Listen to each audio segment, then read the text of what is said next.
तर आज आंदोलन करणाऱ्यांच्या काळातही महिला अत्याचाराच्या घटना झाल्याच की असा टोला आता राज ठाकरेंनी मवियाला लगावला। तर बदलापूर घटनेनंतर वारंवार मुलींवरील अत्याचाराच्या घटना समोर येत आहेत। यामागे राजकीय षडयंत्र नाहीये ना, असा सवालही राज ठाकरेंनी केलाय।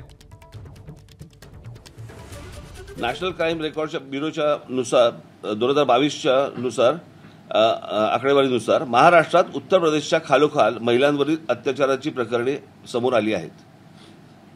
महाराष्ट्रात 2019 ते 2021 या कालावधीत 18 वर्षे आणि त्याहूनही अधिक वयाच्या महिला बेपत्ता झाल्याची 1,0842 प्रकरणे आहेत। प्रश्न असा आहे ना की ह्या सगळ्या गोष्टी जे आज बंद पुकारला होता ना ज्यांनी, त्यांच्याही काळात आहेत। माझं फक्त एवढंच म्हणणे, आता जे रोजच्या रोज वर्तमानपत्रामध्ये जे सुरू आहे, आज इथे झाला, आज इथे झाला, आज इथे झाला, काही राजकारण आहे का त्याच्या मागे?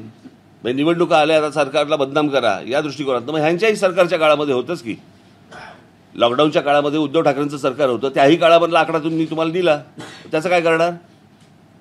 अर्थात ते आताच बंद असल्यामुळे त्यांनी बाहेर बंद टाकला नाही। एबीपी माझा, उघडा डोळे बघा नीट।